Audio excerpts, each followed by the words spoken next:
السلام عليكم وأهلا بكم. النهاردة إن شاء الله حلقتنا حلقة مهمة جدا هنتكلم فيها عن أول عادة من العادات السبع.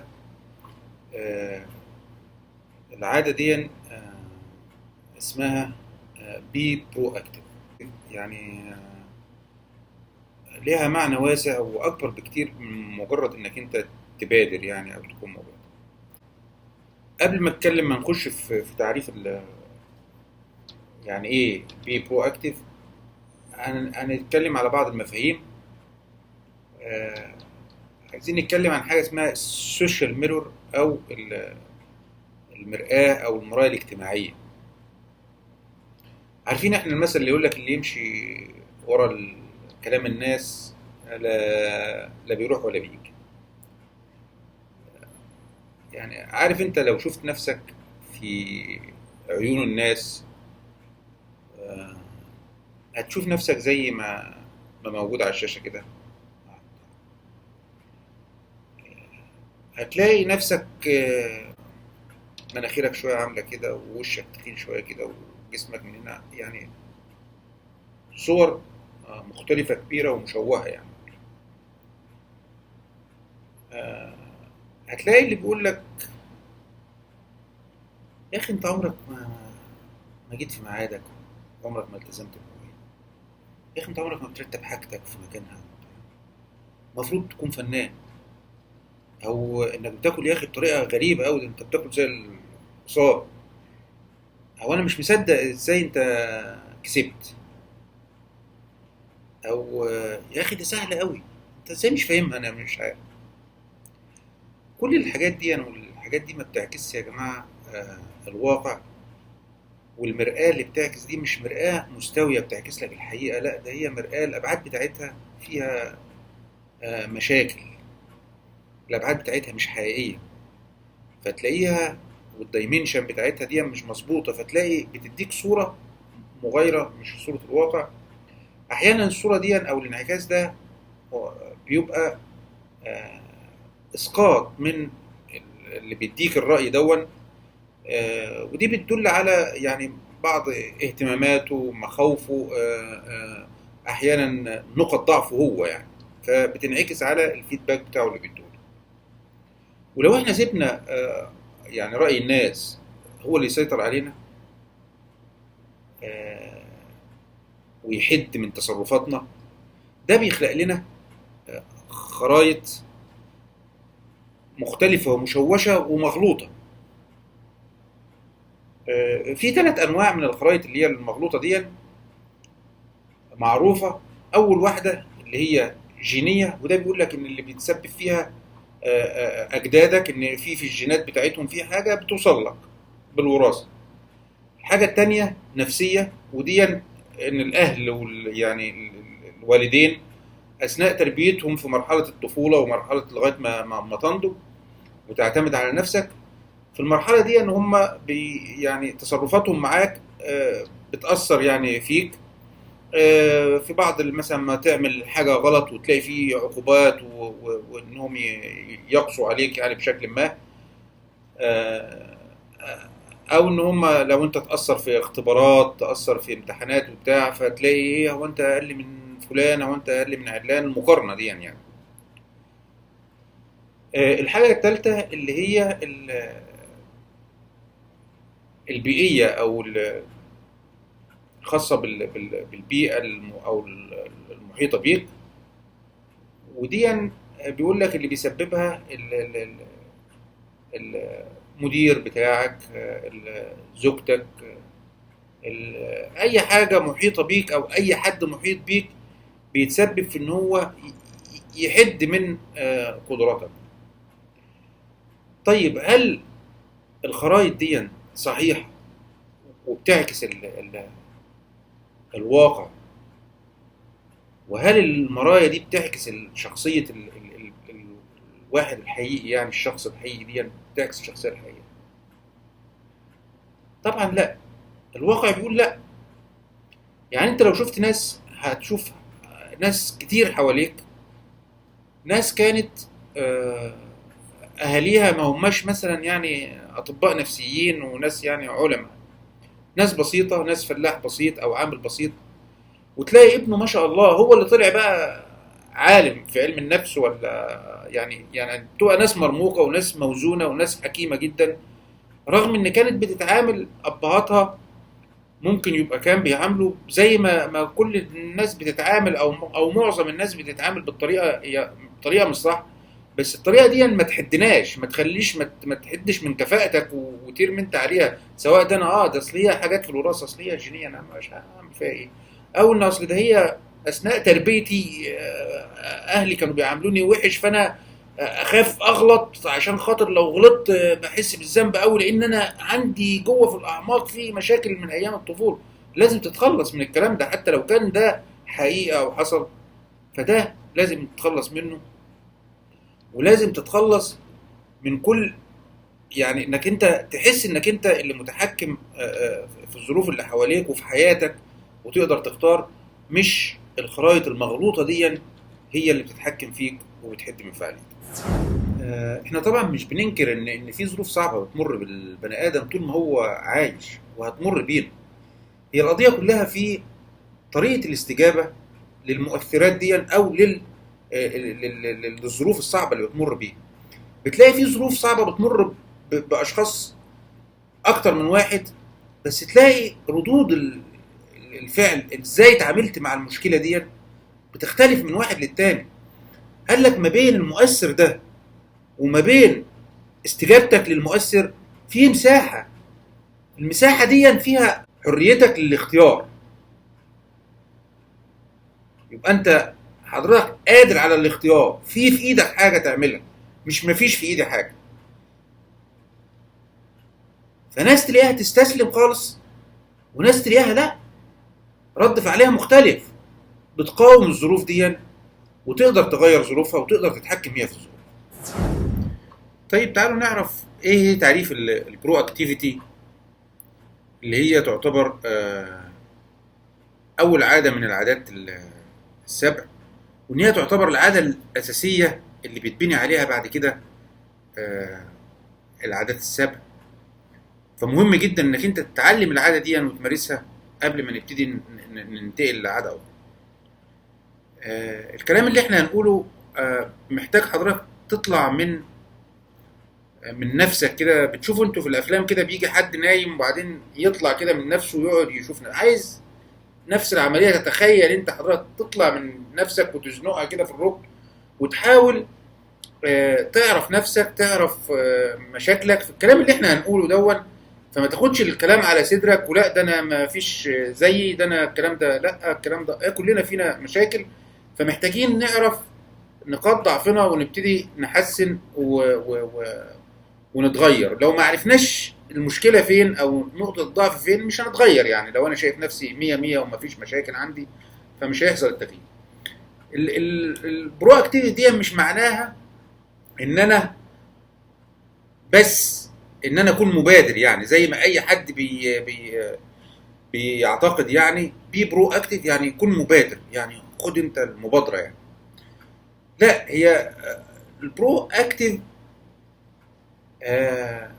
دي معناها ان احنا كبني ادمين مسؤولين عن حياتنا، لينا القدرة على اختيار قراراتنا دي بتبقى مبنية على قيم، اللي هي مبنية على المبادئ، ما بتبقاش مبنية على هوى او مشاعر. ان احنا بيبقى عندنا المبادرة وعندنا المسؤولية to make things happen، عشان نخلي الاشياء تحدث.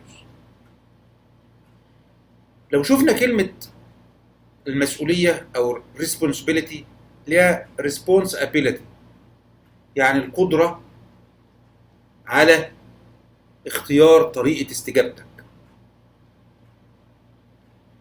الناس البرو اكتيف بتقدر جدا المسؤولية،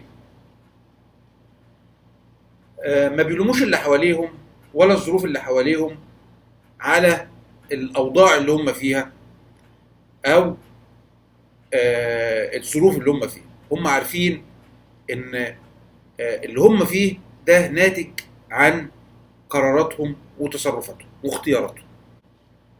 وعشان احنا بطبيعتنا يعني احنا برو اكتف، يعني في جينات البرو اكتف موجوده عند كل واحد، وعضلات البرو اكتف موجوده، بس هي محتاجه ان احنا نعمل لها تمارين.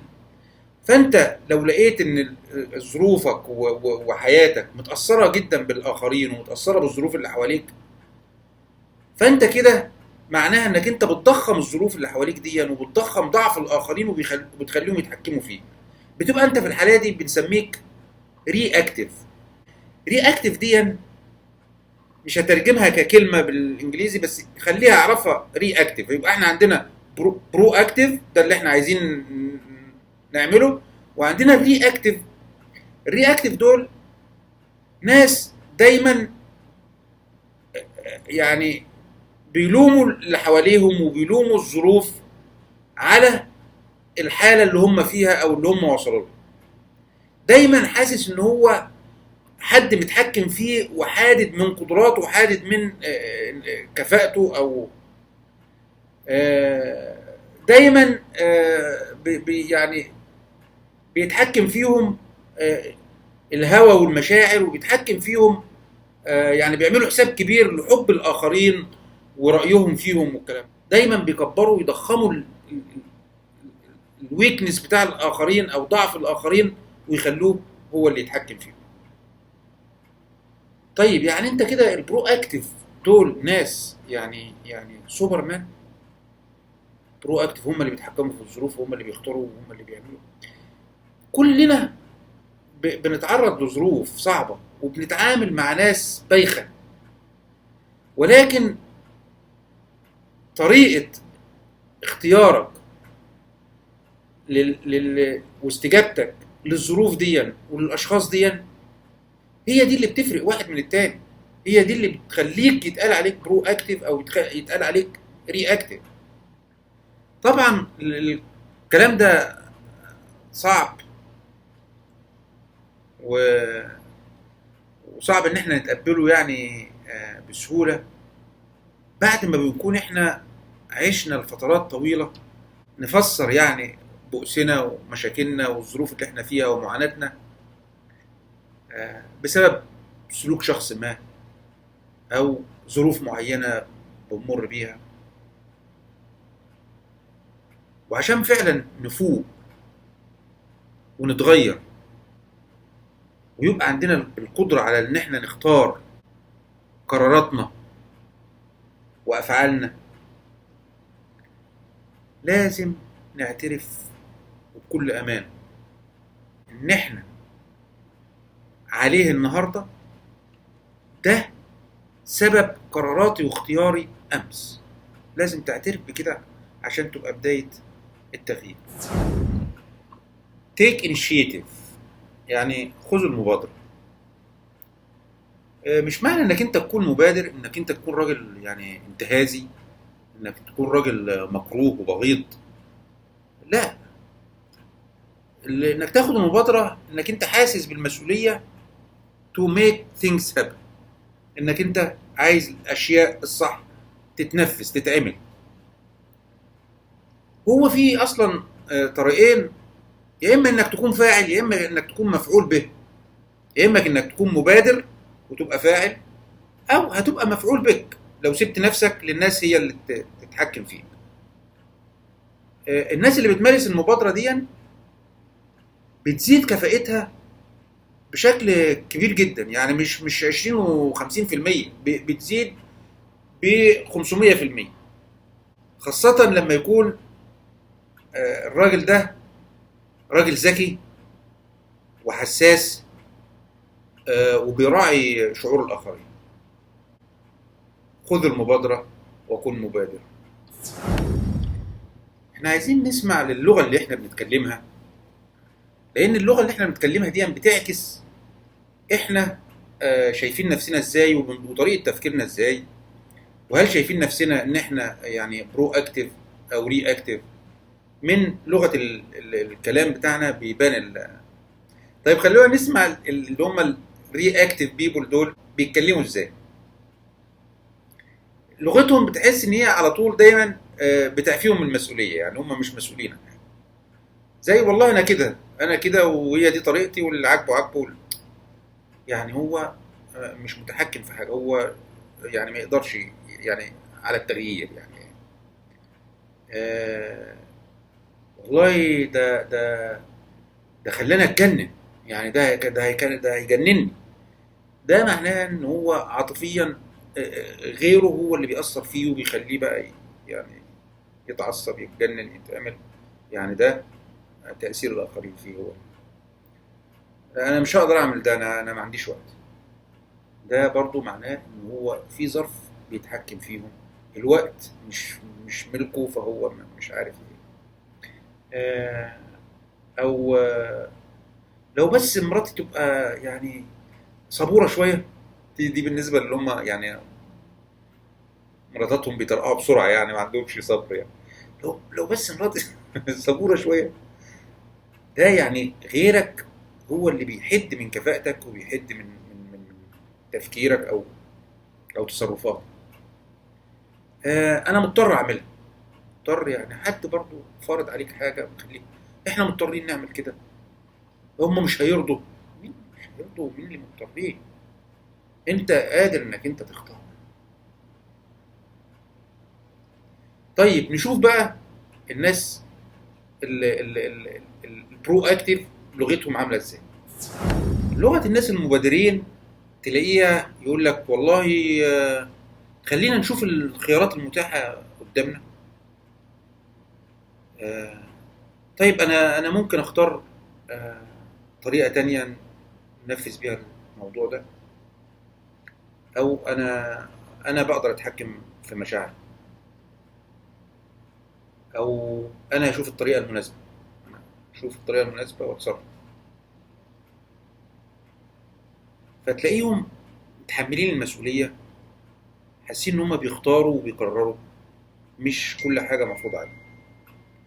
طيب الناس البرو اكتيف او المبادرين دول، ايه نظامهم مع الحب والريليشن والرومانسيه والحاجات دي. آه، الحوار اللي هقوله لكم ده تم ما بين يعني ستيفن كوفي واحد المشاركين في سيمينار. قام وقال له والله انا شايف ان الكلام اللي انت بتقوله ده كلام جميل وكلام حلو وكلام زي الفل، بس انا عندي مشكله مع زوجتي وما بقتش احبها يعني انيمور. قال له خلاص يعني مفيش فيلينج، مفيش مشاعر. قال له ايوه مفيش مشاعر، واحنا عندنا اولاد وواحد انا مش عارف. قال له خلاص حبها. قال له حبها ازاي؟ انا بقول لك ما مش عارف، مفيش، ما بقناش. قال له ماشي، ما عشان كده انا بقول لك حبها. فقال له احبها ازاي وانا مش قادر احبها؟ الحب ده فعل. يعني حبها، ضحي عشانها، احترمها، قدرها، تعاطف معاها. الحب بالنسبه للبرو اكتيف بيبول ده فعل. والحب اللي هو الفيلينج، مشاعر، ده ثمرة الحب اللي هو الفعل. طبعا لسه العادة دي ما خلصتش، هنتكلم فيها كمان. الحلقة الجاية هنتكلم في موضوع circle of concern and circle of influence، اللي هو دائرة التأثير ودائرة الاهتمامات أو القلق أو المخاوف بتاعتنا. مهمة جدا يعني. نخليها حلقة لوحدها لأن كده طولت عليكم. يلا السلام عليكم، نشوفكم الحلقة الجاية ونشوفكم مبادرين.